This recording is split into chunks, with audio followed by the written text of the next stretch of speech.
vous le faites formidablement bien avec toutes celles et tous ceux sur le terrain qui agissent en prévention, en préparation aussi des populations, mais c'est surtout avec les populations. Et ça, c'est vraiment la clé et la force de la Croix-Rouge, parce que ça se fait avec. Tout ça est au cœur des actions de la Croix-Rouge. On va découvrir d'ailleurs parmi toutes les actions Cédric Jeannot. Cédric est aux Antilles, il est animateur du dispositif prévention et réduction des risques de catastrophes en Martinique. Il est salarié de la direction territoriale des Antilles et il nous en parle en quelques mots à travers cette vidéo. Regardez. Cédric, 30 ans, animateur en prévention et réduction des risques de catastrophes.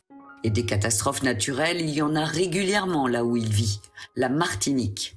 Alors pourquoi avoir choisi cette voie ? Tout simplement parce qu'à 17 ans, Cédric a vécu un séisme très violent sur son île. En plein cours, il voit les bâtiments de son lycée bouger comme des accordéons, les murs qui s'écartent puis se rapprochent, les lignes téléphoniques coupées, impossible de joindre sa famille, de communiquer avec l'extérieur pendant des heures. Ce jour-là, Cédric prend conscience de son impuissance face aux éléments et de la menace bien réelle qui pèse sur la vie de chacun de ses compatriotes. Cette expérience traumatisante va être décisive. Étudiant en géographie, Cédric est surveillant dans des écoles pour financer ses études. Et il observe. Au contact de tous les jeunes, il note l'insouciance, la méconnaissance totale de leur vulnérabilité, des risques auxquels ils pourraient être exposés. Influencés par les croyances locales, beaucoup comptent sur leur bonne fortune. En somme, rien qui pousse à devenir actif. Cédric a alors eu envie de partager son expérience avec les jeunes. Partant de son vécu, il tente d'éveiller les consciences. Cela fait 2 ans maintenant qu'il anime le dispositif mobile de prévention et de réduction des risques du pôle Urgence Caraïbes. Toute l'année, il parcourt l'île pour enseigner les bonnes conduites à adopter en cas de cyclone ou de séisme. Il explique pourquoi il faut être préparé à de futures catastrophes, puisque l'on sait qu'on ne peut pas les éviter. Il organise de grandes sessions de prévention dans les écoles ou en entreprise grâce au soutien de partenaires. Il utilise parfois un simulateur de séisme pour convaincre les plus sceptiques et leur faire prendre conscience de la réalité. Cédric aide ainsi la population à anticiper des catastrophes et ensemble, ils apprennent à se protéger.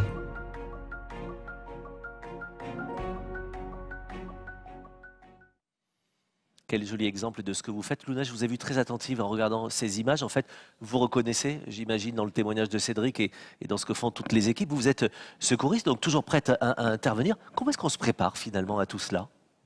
Écoutez, c'est vrai que j'étais très attentive à cette vidéo et j'admire beaucoup ce que Cédric fait là où il est. Et c'est vrai que de notre côté, en tout cas pour ma part, en tant que secouriste, je suis préparée au même titre que tous les autres, notamment lors de formations, à intervenir sur des situations particulières. Par exemple, on nous prépare aux risques bactériologiques ou encore en région parisienne notamment, mais pas que, aux situations de nombreuses victimes. Et donc finalement, cette préparation, elle passe par de la formation, par de l'information, comme vous le disiez aussi. Et puis, par la vie de tous les jours, finalement, en tant que bénévole, on nous fait comprendre qu'on est une équipe, qu'on est une association soudée. Et on sait que finalement, le jour où ça arrivera, le jour où l'intervention arrive, eh ben, on sait qu'on ne sera pas tout seul. Et c'est très motivant et ça nous donne envie aussi d'être prêts. Ça me rappelle juste que je suis un mauvais élève et qu'il va falloir que je remette à jour ma formation de secouriste parce que ça peut s'oublier aussi, donc il ne faut pas que j'oublie. Parmi tous les territoires qui sont touchés par les catastrophes, on a voulu aller à la rencontre parmi vous de ceux qui sont confrontés par exemple à des inondations chaque année. On est avec Hervé Pilet qui est avec nous, il est président des unités locales d'Alfortville-Créteil. Bonjour Hervé. Bonjour Nicolas. Hervé, je le disais, vous n'avez pas les pieds dans l'eau aujourd'hui, mais malheureusement avec vos équipes, vous avez très régulièrement les pieds dans l'eau, comme beaucoup d'autres antennes locales un peu partout en France, outre-mer et évidemment à travers le monde. À force d'être impacté, vous avez forcément acquis une expertise de pointe. Comment est-ce que vous gérez avec vos équipes ces catastrophes à répétition? Racontez-nous.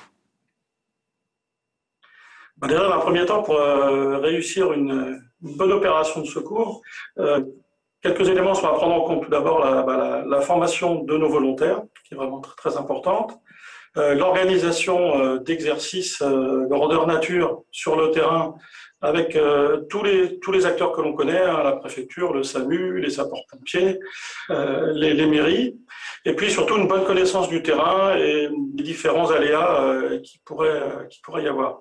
Alors nous, on expérimente chaque année lors de nos exercices, soit de nouvelles technologies ou de nouveaux dispositifs. Alors, je peux donner 3 exemples concrets. Pour les inondations, on utilise des drones, alors qu'on utilise en anticipation pour eh bien, réguler et surveiller la montée des eaux, mais ça peut être pendant la catastrophe pour survoler les zones sistrées à la recherche d'éventuels sinistrés qu'on n'aurait pas détectés. On a également mis en place ce qu'on appelle une unité d'assistance pour animaux, puisqu'on s'est aperçu dans les catastrophes que de nombreux sinistrés refusaient de quitter leur domicile parce qu'ils ne voulaient pas abandonner leurs animaux de domestiques. Donc avec les municipalités, eh bien, on a fait en sorte dans chaque centre d'hébergement d'urgence que l'on ouvre, d'avoir une petite pièce, une salle attenante au CHU, qu'on équipe avec du matériel, donc des cages, des gamelles, des laises, de la nourriture pour chiens ou pour chats. Et les propriétaires ont à leur disposition leurs animaux domestiques pour les promener, leurs animaux de compagnie, ce qui permet ainsi de ne pas mettre des animaux pour des questions d'hygiène et de sécurité dans les centres. Et enfin, on a également créé une cellule on appelle ça une cellule de veille numérique, qui permet en cas de catastrophe, on a des bénévoles numériques qui surveillent l'ensemble des réseaux sociaux à la recherche des questions, des interrogations que peuvent se poser les sinistrés, où se trouve le centre d'accueil, où se trouvent les points de collecte d'eau potable. Ça peut être toute autre question qui sont liées à la catastrophe. Et bravo, parce que vous montrez à travers ces exemples, vraiment bravo, vous montrez en fait que vous êtes en pointe et capable de réagir évidemment en perdant. Je suis très très admiratif. Juste une chose, comment est-ce qu'on arrive à sensibiliser, j'aimerais même dire parfois responsabiliser les populations à ce genre de risque? Comment vous faites? C'est vrai, l'information, la sensibilisation. Donc l'important, comme on dit à la Croix-Rouge, c'est d'être prêt quand la catastrophe survient. Et ça, c'est valable aussi bien pour nos volontaires que pour l'ensemble de la société civile. Alors, on a des dispositifs qui existent à la Croix-Rouge, comme le dispositif CRU, du corps de réserve de l'urgence, qui nous permet de recruter des anciens bénévoles de la Croix-Rouge ou des autres associations de sécurité civile, qui, par faute de temps ou changement de situation professionnelle ou familiale, n'ont plus le temps, mais qui peuvent encore donner ponctuellement du temps lors de la catastrophe. On peut parler également, un point important, que sont les réserves communales de sécurité civile, qui sont mises en place par les mairies. Là, c'est un point important pour nous aussi, pour recruter et sensibiliser. Alors, ce que l'on appelle les bénévoles spontanés ou les bénévoles d'un jour, que l'on peut utiliser dans des missions logistiques ou dans les opérations, comme on a vu tout à l'heure, de nettoyage des maisons coup de main, coup de cœur. Et enfin, pour le grand public, il est indispensable de se préparer chez soi et en famille. Et l'exemple du Katakit, créé par la Croix-Rouge, c'est un bon moyen pour être prêt à être prêt. Je rappelle, pour ceux qui ne connaissent pas, le Katakit, c'est tout simplement un kit de survie et de premier secours qui est composé de l'ensemble du matériel qui permet de rester pendant entre 24 et 48 heures pour 4 personnes en attendant les secours. Vraiment bravo à vous d'inventer tout le temps, d'innover aussi pour mieux servir les populations. Merci à vous et à toutes les équipes qui vous entourent, évidemment. On les salue chaleureusement. Tout le monde doit s'approprier cette culture du risque, on l'entend, pour limiter les impacts et les risques sur les populations. C'est l'occasion justement de parler d'autres initiatives à travers le monde.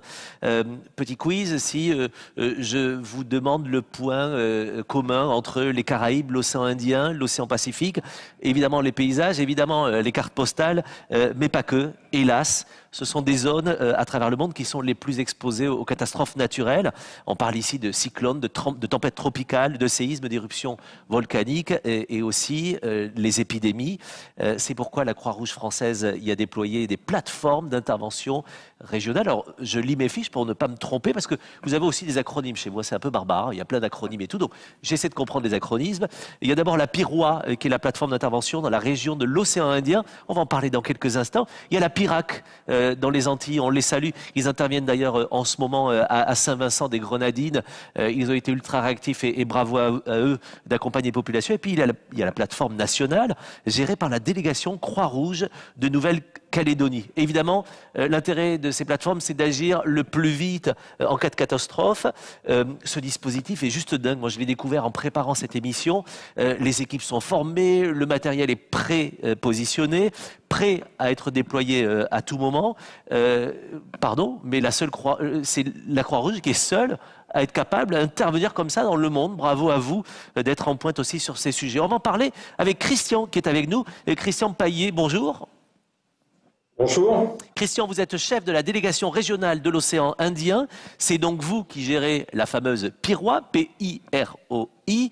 On parlait de culture du risque il y a un instant. Chez vous, c'est une évidence, c'est votre quotidien, c'est ça? Effectivement, oui, c'est une évidence dans cette région du monde. Vous l'avez cité tout à l'heure, c'est une région particulièrement exposée au risque de catastrophe. On a à peu près tous les risques existants dans cette région. Ça va du cyclone à l'inondation, l'éruption volcanique, les mouvements de terrain, les séismes, les tsunamis, bref. Dans cette région, 10 millions de personnes ont été affectées par les catastrophes au cours des 10 dernières années. Donc oui, on est particulièrement concernés. Et la PIROI, comme d'ailleurs ses deux petites sœurs, comme les deux autres plateformes, travaillent sur le cycle de gestion des catastrophes au sens large. On travaille à l'échelle régionale avec les sociétés nationales qui sont membres de la PIROI, le Mozambique, la Tanzanie, Madagascar, les Comores, Seychelles, Maurice, et puis avec les deux départements d'outre-mer de La Réunion et de Mayotte. Tout ce réseau rassemble 45 000 personnes dans cette région et 45 000 personnes avec lesquelles nous pouvons reposer notre programme régional de gestion des catastrophes. Alors, on l'a dit, on l'entend dans ce que vous nous dites là, il est important aussi de rendre les populations bénéficiaires, actrices aussi de tout cela. Vous allez nous dire comment, parce qu'on nous pose la question sur le chat, je regarde sur mon autre écran, mais quelles sont les actions concrètes que la Croix-Rouge peut mener sur le terrain? On vous pose la question sur le chat. Si je prends l'exemple d'une épidémie, quand vous êtes face à la dengue, au chikungunya, à la Covid par exemple, vous faites quoi concrètement, la Croix-Rouge?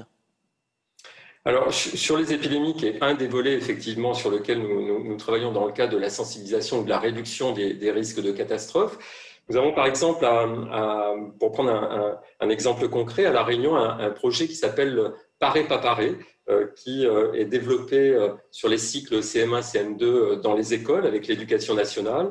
Et ce projet nous permet de pouvoir sensibiliser les enfants. Dans le cadre de, par exemple, les épidémies, alors on parle du Covid, évidemment, en ce moment c'est d'actualité, mais nous avons en ce moment 700 cas de dengue à La Réunion par semaine, donc on est en pleine épidémie de dengue. On a développé des jeux avec les enfants, les adultes, des serious games, on appelle, c'est des jeux sérieux en français. L'idée est d'apprendre en s'amusant. Et par exemple, nous avons développé un jeu qui s'appelle Buzz la Dingue, un jeu de stratégie qui permet à 3 humains qui affrontent 3 moustiques. L'idée, c'est de pouvoir apprendre comment se protéger, comment détruire les gîtes larvaires et éliminer la source de contamination. Donc voilà, c'est à travers des jeux que l'on apprend le mieux, et les enfants sont d'excellents vecteurs pour pouvoir diffuser ensuite cet apprentissage. Oui, c'est quelque chose qui vous tient à cœur. Philippe Dacosta, c'est le sens de sa vie d'ailleurs, c'est engager les jeunes. C'est important aussi pour vous sur le terrain finalement de former cette jeunesse parce que ce sont vos meilleurs ambassadeurs, c'est ça? Oui, tout à fait. Tout à fait. On a eu deux exemples concrets que je peux vous donner. On a eu un programme de réduction des risques liés au tsunami en Tanzanie, où à la suite du programme, on a eu une évaluation, et cette évaluation nous a surpris puisque on s'est rendu compte que des adultes que nous n'avions pas touchés étaient tout à fait capables de nous parler des risques. En fin de compte, c'était tout simplement les enfants qui avaient appris à l'école et qui, en rentrant, avaient diffusé ces messages auprès des adultes, de leurs parents, du cercle familial, en fin de compte. Et ça, c'est important. Philippe, je le disais, cette jeunesse est importante aussi dans les actions, dans la manière d'entraîner les populations, évidemment, de les informer, de les former aussi.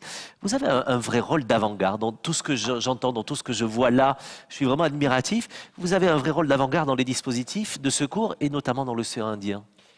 Je voudrais saluer Christian parce que ce qu'il vient de nous présenter, c'est 20 ans d'histoire, 20 ans d'engagement de la Croix-Rouge sur ces plateformes et c'est avant tout une histoire humaine. Nous sommes actuellement avec le président et le directeur général dans un tour de France. Nous rencontrons des équipes d'outre-mer et nous ressentons ce que représente derrière ces plateformes l'engagement des hommes et des femmes qui portent en fait au quotidien la raison d'être de la Croix-Rouge française, c'est d'agir pour la résilience des populations, tout simplement. Vous étiez avec Boris Cyrulnik lors de la précédente émission. Vous avez là un exemple concret de 20 ans d'histoire, d'engagement de la Croix-Rouge française dans la résilience. Et dans l'action que conduit Christian, ses équipes et l'ensemble des équipes dans nos plateformes à travers le monde, puisque c'est le cas sur nos 3 océans, eh bien vous avez aussi l'incarnation de ces 3 piliers de la résilience. À la fois la prévention, l'éducation, et on y reviendra et tout à l'heure, qui est le premier pilier de cette résilience concrète portée par la Croix-Rouge, tout l'enjeu aussi de la protection des populations et des outils qui sont et que Christian vient d'évoquer, et puis aussi le relèvement, je l'évoquais tout à l'heure, c'est-à-dire cette capacité à s'inscrire dans le temps et d'accompagner les hommes et des femmes et de faire de ces hommes et des femmes debout et responsables et autonomes. Et vous le faites formidablement bien. On le voit dans l'idéal. L'idée, c'est d'anticiper pour pouvoir prévenir, être prêt au dernier moment dès qu'une crise s'annonce. Mais parfois, on ne peut pas anticiper parce qu'on se retrouve avec des zones à travers la planète qui, malheureusement, sont déjà ravagées. Et on parle toujours de ces problèmes climatiques, de pollution notamment. Je voudrais qu'on fasse un focus particulier sur une zone. Je vous amène dans une zone vulnérable. C'est le delta du fleuve du Sénégal qui subit de plein fouet les changements climatiques. Comment faire quand on est dans une zone comme celle-là, directement exposée, quand une simple bande de sable d'une 40aine de kilomètres seulement, qu'on appelle la langue de Barbarie, est menacée de disparition, et une langue de sable en fait qui disparaît, ça met à mal évidemment la pêche, le tourisme, l'agriculture, la nourriture des populations qui sont autour. On va essayer de comprendre quand une catastrophe est présente dans un pays, on va essayer de comprendre un peu les problématiques qui se posent. On est avec Djiby Sambou qui est avec nous. Bonjour Djiby. Oui, je vous entends très bien. Ah, et vous, est-ce que vous m'entendez? On vous entend formidablement bien. Djiby, je voulais vous remercier parce que vous êtes notre invité aujourd'hui. Alors, comme on est en famille, vous êtes aux États-Unis, mais vous allez nous parler de cette zone, en fait, du delta au Sénégal, parce que vous allez nous parler de cette zone que vous connaissez bien. Vous êtes docteur en géographie et vous avez mené en 2018-2019 une recherche sur la résilience des populations, une étude soutenue par la Fondation Croix-Rouge. Qu'est-ce qui se passe là-bas? Ce n'est qu'une langue de sable de 40 km et pourtant, c'est symptomatique du mal que vit le monde à cause des dérèglements climatiques. Racontez-nous. Exactement. Donc, comme vous l'avez si bien dit, c'est une bande de terre qui s'étend sur 40 km dans la ville mythique de Saint-Louis, qui fut la première capitale du Sénégal, mais également de l'Afrique occidentale française. Alors, dans cette bande de terre, ils vivent des populations locales qu'on appelle les Guet-Ndariens, réparties dans quatre grandes quartiers. Alors, ils sont frappés de plein fouet par, comme vous l'avez dit, les changements climatiques. Mais cette fois-ci, c'est l'avancée de la mer. Cette avancée de la mer qui vient détruire non seulement leurs habitations, mais également les activités économiques que sont le tourisme, que sont la pêche ou l'agriculture. Donc voilà ce que ces populations vivent depuis une dizaine d'années. Et ma foi, c'est une situation assez catastrophique qui interpelle non seulement les autorités sénégalaises, mais je pense que ça interpelle aussi les autorités internationales, aussi bien également les organisations humanitaires comme la Croix-Rouge. Oui, et puis on le voit à cause de tout cela, c'est la disparition des cultures, c'est l'impact évidemment sur l'activité de pêche. Les pêcheurs vont ailleurs puisqu'il n'est plus possible d'avoir son activité professionnelle à cet endroit. Si les pêcheurs vont ailleurs, c'est la dislocation des familles, car souvent évidemment ces pêcheurs vivent en communauté. Il y a l'impact également sur le tourisme. Quels sont les moyens d'adaptation de la population? On parle de résilience très souvent à la Croix-Rouge. Comment font les populations pour s'adapter? Écoutez, comme donc leur activité économique est carrément perturbée, pour ne pas dire carrément menacée, qu'est-ce qu'ils font? Et ils ont trouvé d'autres activités qu'ils ont essayé de remplacer. Certains d'entre eux qui étaient dans la pêche et qui connaissent très bien la mer se sont retrouvés comme passeurs d'immigrants qui font convoyer les migrants du Sénégal vers l'Europe. D'autres se sont reconvertis dans le transport. C'est des métiers qu'ils ne connaissaient pas et donc qu'ils essaient de s'adapter par rapport à ça. Concernant les hôteliers, c'est des activités rudimentaires hein, de protection de la berge, de protection de la côte avec des plantations d'arbres ou également une activité de bétonisation, en tout cas de leurs activités hôtelières. Et vous êtes, JB, vous êtes un lanceur d'alerte. Ça passe aussi, les actions pour améliorer les choses passent aussi par l'éducation notamment. C'est ça que vous faites d'important? Exactement. Donc c'est non seulement l'éducation, mais également la sensibilisation. Et ceci se fait à deux niveaux. Par rapport aux autorités locales, la municipalité de Saint-Louis, qui est en charge de ce phénomène-là. Donc beaucoup d'entre eux ne maîtrisent pas.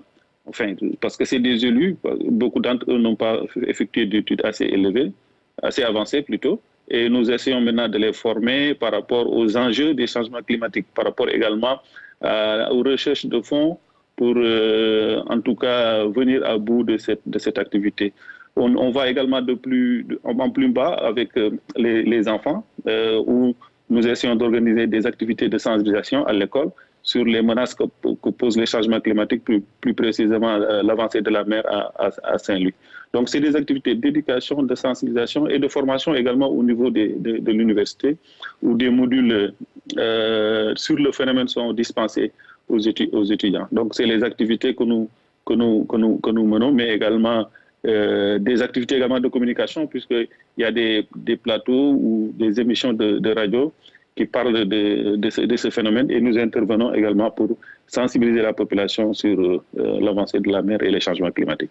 Et bravo à vous pour les actions que vous menez. Merci à la Fondation Croix-Rouge aussi de soutenir tout cela et merci surtout d'être un lanceur d'alerte, de continuer à nous informer, de l'avoir fait ici avec toutes celles et tous ceux qui vous écoutent. Merci beaucoup, JB.